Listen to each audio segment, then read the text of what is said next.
अब हम फिरोज शाह तुगलक के बारे में बात करेंगे। Muhammad bin Tughlaq was succeeded by his cousin Firoz Shah Tughlaq. Muhammad bin Tughlaq के बाद उसका कजिन यानी उसका चचेरा भाई फिरोज शाह तुगलक राजगद्दी पर बैठा। A peace loving and benevolent ruler, शांति को चाहने वाला, और बेनेवलेंट रूलर यानी प्रेम भावना वाला, उसके अंदर प्रेम था, मतलब किसी का वो बुरा नहीं चाहता था Firoz Shah Tughlaq. From the very beginning ही sought the support of the nobles and ulema whom Muhammad bin Tughlaq did not allow to interfere in the matters of the state. बहुत ही शुरुआत में फिरोज शाह तुगलक को नॉबल्स का और उलेमा, नॉबल्स और उलेमा एक ही टाइप के लोग थे, वही दरबार में जो लोग रहते थे थोड़ी ऊंची पोस्ट के लोग, वो दखल अंदाजी का जो करते थे राजाओं के समय में, राजाओं के कामों में। तो नॉबल्स और उलेमा लोग जो थे मोहम्मद बिन तुगलक को शुरुआत में बहुत ज़्यादा सपोर्ट करते थे, उसके कामों में इंटरफेयर करते थे, वर्क्स में। लेकिन बाद में मोहम्मद बिन तुगलक ने उनको राज्य के मामलों में या स्टेट के मामले में दखल अंदाजी करने से मना कर दिया।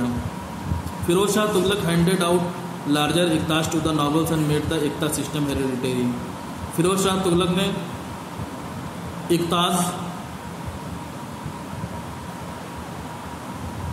इक्तास को नॉबल्स को दे दिया and made the iqta system hereditary, और इक्ता सिस्टम को हेरिडिटरी बना दिया।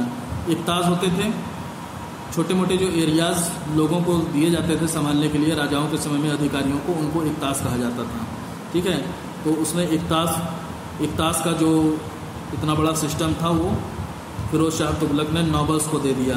दरबारी लोगों से कह दिया कि जाओ तुम इसको संभालो जा करके, जिसको मन हो वहाँ रखो जा करके, और उनको सब हिसाब किताब दो।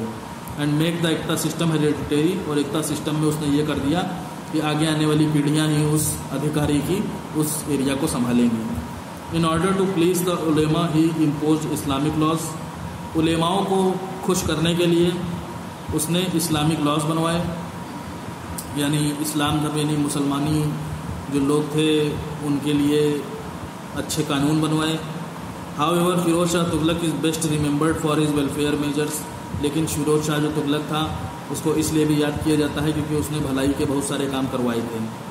His 37 year young rule saw various economic and judicial reforms. उसके 37 ईयर के जो लंबा सा शासनकाल था उसने बहुत सारे आर्थिक रूप से और जुडिशियल यानी लोगों को जो फैसले देता था उसमें फैसले देने का जो सिस्टम था उसमें बहुत सारे सुधार किए।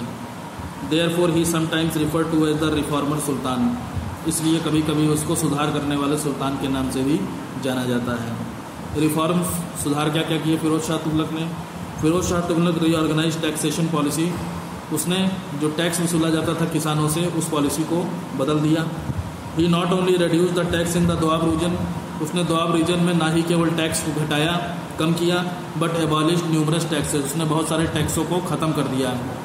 Now the people only paid 4 taxes. अब केवल लोगों को 4 तरीके के टैक्स चुकाने होते थे जो कि इस्लामिक लॉ यानी इस्लाम धर्म के कानूनों के हिसाब से जो टैक्स बनाए गए थे वो उसने अप्रूव कर दिए, जिसमें इंक्लूड थे खरज नाम का एक टैक्स था, लैंड रेवेन्यू से ज़मीन से टैक्स वसूला जाता था।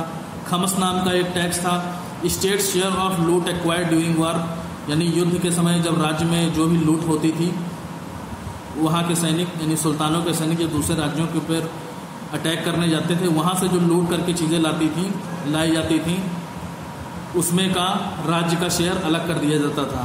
वो खमस के नाम से टैक्स देना पड़ता था लोगों को, सेना को। जजिया नाम का एक टैक्स था, टैक्स ऑन नॉन मुस्लिम, जो उसने मुस्लिम लोग नहीं थे उनके ऊपर लगाया था। एंड ज़कात नाम का एक टैक्स लगाया था, giving alms to the poor, गरीब लोगों को आर्म्स देना। आर्म्स बोलते हैं आपका सिक्के टाइप के ही होते हैं, मोहर जिनको कहते हैं। पुराने समय में मोहर चलती थी, मोहर दी जाती थी। सिक्के जैसे ही होते थे, सोने की होती थी, तांबे की होती थी, चांदी की होती थी, copper, silver, gold. Other reforms of Firoz Shah Tughlaq included provision of irrigational facilities. दूसरे सुधार जो फिरोज शाह तुगलक ने किए उसमें उसने सिंचाई की जो व्यवस्था थी, सिंचाई की जो सुविधाएं थी उनको अच्छा कराया, उसमें सुधार किया। बिल्डिंग हॉस्पिटल, अस्पताल बनवाए, स्कूल्स, विद्यालय बनवाए। एंड सराइस बोलते हैं लोगों के आराम करने के लिए आरामगाह। कारखानाज वर इस्टेब्लिश टू प्रोवाइड एम्प्लॉयमेंट। बहुत सारी फैक्ट्रीज, कारखानाज को उस समय कारखानाज कहा जाता था, तो कारखानाज खुलाए गए जहाँ पर लोगों को एम्प्लॉयमेंट नौकरी मिल सके। ए स्पेशल चैरिटी डिपार्टमेंट, दान करने के लिए उसने अलग से एक डिपार्टमेंट बनाया जिसको दीवाने खैरात कहा गया। वह set up to look after widows and orphans, उसको उसने इसलिए खुलवाया था कि वहाँ पर जो पैसा इकट्ठा होगा उससे विडोज़ यानी जो विधवा महिलाएं थी जिनके हस्बैंड ख़त्म हो जाया करते थे, और ऑर्फन्स जो अनाथ बच्चे थे जिनके माँ बाप ख़त्म हो जाते थे या मर जाते थे, उनके लिए उनकी देखभाल करने के लिए उसने दीवाने खैरत नाम का एक डिपार्टमेंट बनवाया जिसमें दान दक्षिणा जाया करती थी। एडमिनिस्ट्रेशन इन द सल्तनत,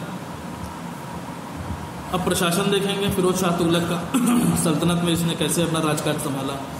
the sultan held absolute power and was responsible to protect his people from foreign attacks and maintain law and order.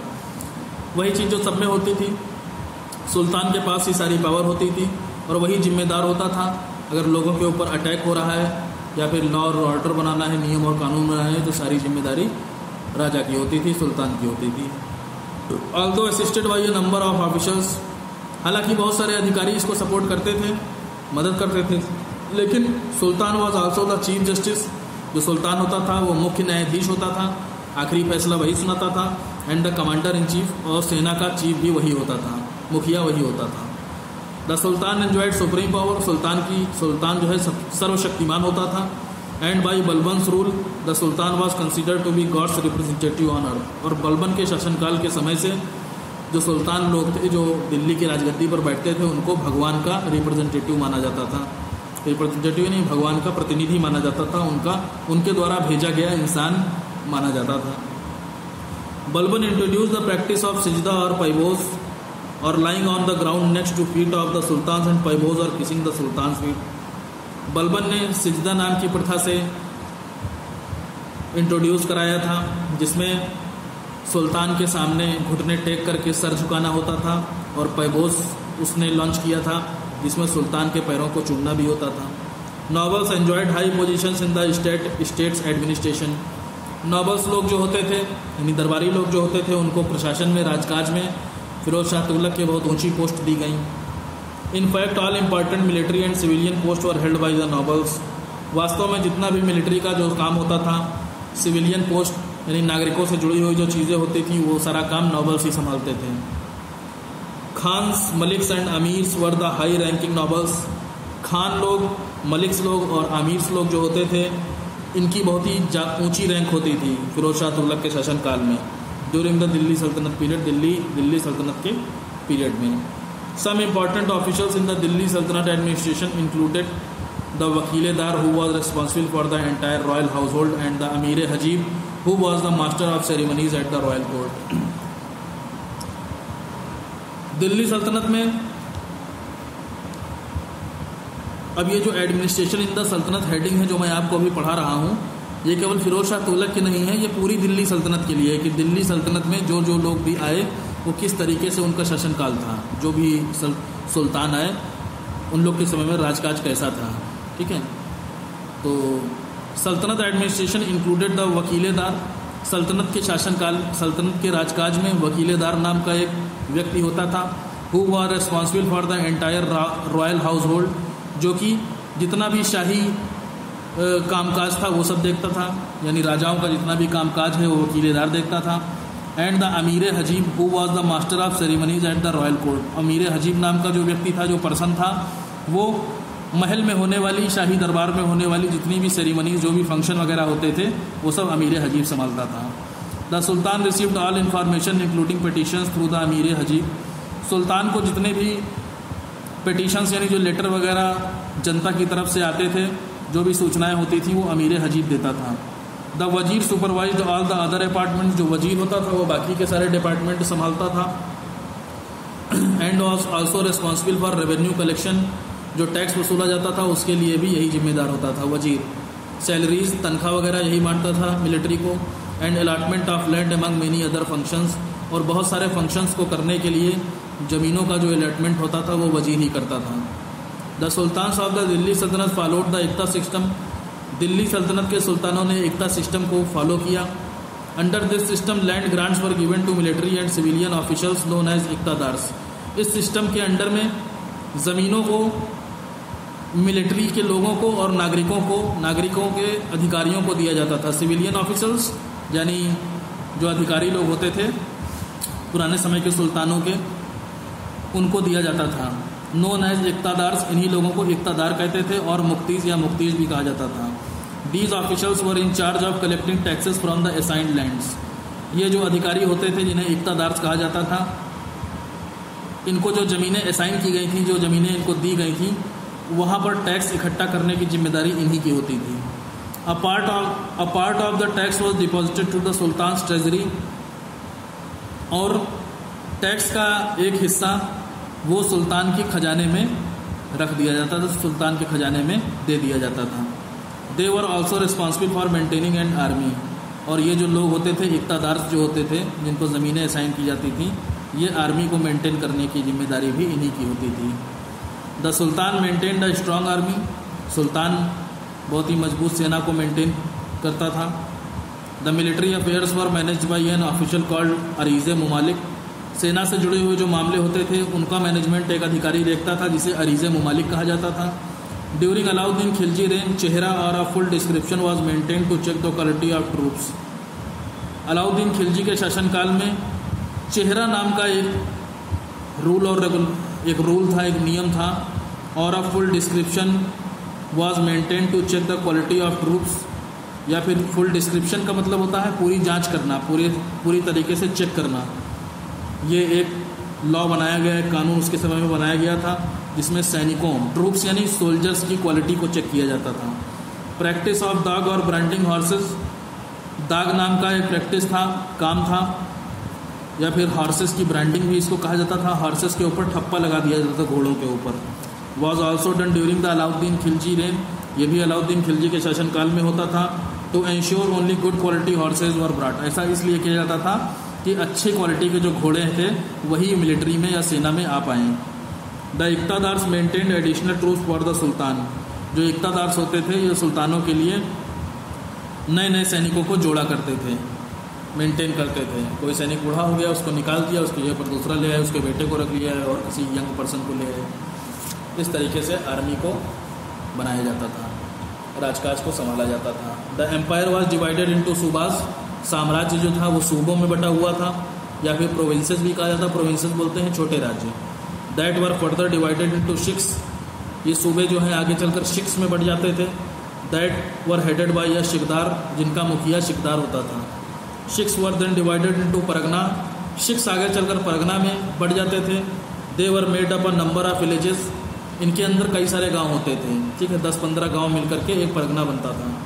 The provinces were headed by a mufti or governor, provinces यानी जो छोटे राज्य होते थे उनको मुफ्ती या राज्यपाल संभालता था, गवर्नर संभालता था। एंड एन अमील ओवरसॉ परगना, जो अमील होता था वो परगना संभालता था, नहीं 10-15 गाँवों की जिम्मेदारी एक अमील की होती थी। अब देखते हैं सोसाइटी ड्यूरिंग द सल्तनत, सल्तनत काल में समाज कैसा था। Quite similar to the Hindu caste system division in the society of the Delhi sultanate existed, जैसे कि हिंदू लोगों का कास्ट सिस्टम है, बिल्कुल उसकी तरह ही दिल्ली सल्तनत का जो समाज था उसको बांट दिया गया था। Although not as rigid as the Hindu caste system, लेकिन हिंदू लोगों का जैसे कास्ट सिस्टम है उतना कठोर इनका नहीं था। द दिल्ली सल्तनत society included the nobles at the top of the social hierarchy, Delhi सल्तनत जो सोसाइटी थी उसमें included the nobles at the top of the social hierarchy, समाज के जो सबसे ऊंचे तबके के लोग होते थे, सबसे ऊंची जाति के जो लोग होते थे उनको नॉबल्स बनाया जाता था। With the slaves at the lowest position, और जो गुलाम होते थे वो सबसे नीची पोजीशन के होते थे। The nobles not only enjoyed a privilege life, ये जो नोबल्स होते थे ये शानो शौकत के जीवन ही केवल नहीं जीते थे, but were appointed to all high and important administrative post, राजकाज की जितनी भी बहुत ही ऊंची और महत्वपूर्ण पोस्ट होती थी वो नॉबल्स को ही दी जाती थी। Slavery was an important feature of the Delhi सल्तनत सोसाइटी, स्लेवरी यानी गुलामी करने का जो सिस्टम था वो दिल्ली सल्तनत समाज का एक बहुत ही इम्पॉर्टेंट फैक्टर था। There are numerous references to slaves being bought and sold, बहुत सारे ऐसे रेफरेंस मिले हैं, बहुत सारे ऐसा इतिहास में मिला है कि पुराने समय में गुलामों को खरीदा और बेचा जाता था। Although the slaves led a miserable life, हालांकि जो गुलाम थे वो बहुत ही दुख भरा जीवन जीते थे। मिजरेबल लाइफ, बहुत ही दुर्दशा थी उनकी, जीवन उनका बहुत अच्छा नहीं था, लेकिन फिर भी there was some slaves that enjoyed certain privileges like education, कुछ गुलाम ऐसे भी थे जिनको कुछ विशेष चीज़ें दी जाती थी, सर्टेन प्रिविलेजेस यानी स्पेशल राइट्स कुछ उनको दिए गए थे, जैसे कि शिक्षा,